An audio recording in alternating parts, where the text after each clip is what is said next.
नमस्कार, स्वागत है आपका विराट 24 न्यूज में।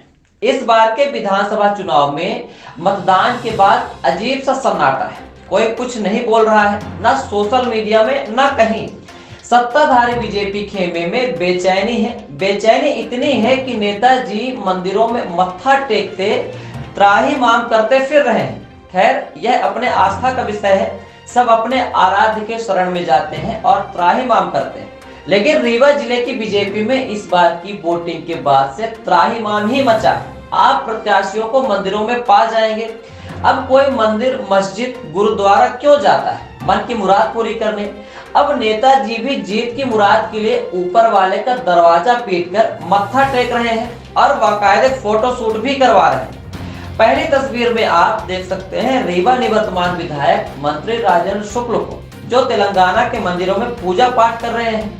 बताया तो यह जा रहा है कि मंत्री जी गए थे तेलंगाना चुनाव प्रचार प्रसार करने, पर इस बार उनकी ही सीट पर खतरा मंडरा रहा है। रीवा सीट पर कांग्रेस से ज्यादा खतरा पार्टी के मुंह फुलाए भीतरघातियों से है। पार्टी से एक तरफा बिना विरोध के टिकट ले जाने वाले शुक्ला जी को इस बार खुलकर नहीं, लेकिन भीतर ही भीतर विरोध का सामना करना पड़ा है।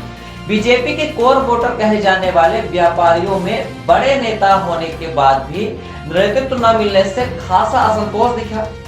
रीवा में ममता गुप्ता, वीरेंद्र गुप्ता, राजेंद्र ताम्रकार, इनको महापौर तक ही सीमित रखा गया, जबकि सबकी चाह होती है कि राजनीति में पद पाने की और आगे बढ़ने की, वरना मंत्री जी टिकट के लिए दूसरों को भी ऑफर कर सकते थे। खैर, इसी क्रम में एक महापौर और थे रीवा में शिवेंद्र सिंह पटेल, और इसी बिरादरी में एक और नाम जोड़ लीजिए भाजपा जिलाध्यक्ष अजय सिंह पटेल का।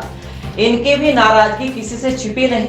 शिवेंद्र सिंह पटेल तो नहीं, पर अजय सिंह पटेल कई सीटों से टिकट के प्रबल दावेदार थे। अब जरा विचार कीजिए, दावेदारी करने के बाद टिकट ना मिले तो क्या होगा। रीवा में भी हुआ वही जो राजनीति में होता है, भीतरघात। राजनीतिक जन बताते हैं कि बीजेपी को इससे पटेल वोटर का भी घाटा लगा है। अब भारतीय जनता पार्टी के नेताओं को इस समय एक ही अमृत आस जगाए हुए है, लाडली बहना। तो आपको बता दें कि लाडली बहना की इस समय दोनों पार्टी के नेता सुबह से गिनती शुरू करते हैं मतगणना की, और शाम ढलते ही चेहरे मुरझा जाते हैं, क्योंकि कोई जीत का सटीक समीकरण नहीं बैठ पाता है और 3 दिसंबर का इंतजार कहकर खुद को तसल्ली देने में लग जाते हैं। अब आप खुद सोचिए कि ऐसे संकट में नेता प्रत्याशी मंदिर न जाए तो कहां जाए। साथ ही मंत्री जी के साथ थे सिमरिया प्रत्याशी केपी त्रिपाठी।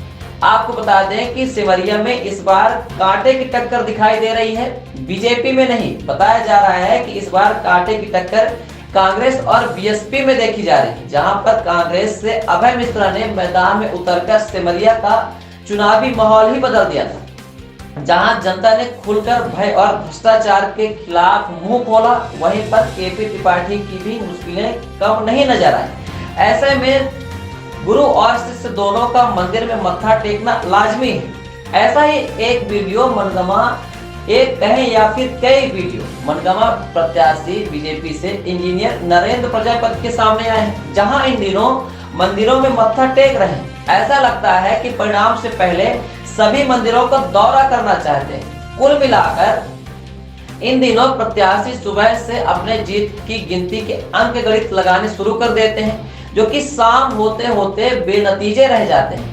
ऐसा हाल हर जगह है। रीवा की 8 विधानसभा सीटों में, खास तौर पर रीवा, सिमरिया और मनगमा की सीटों पर इस समय पर त्राहिमाम ही मचा हुआ है, जहां पर बीजेपी का त्राहिमाम मंत्र मनन हो रहा है। खैर, अब समय नजदीक ही है 3 दिसंबर का। परिणाम क्या होते हैं, तस्वीरें साफ हो जाएंगी।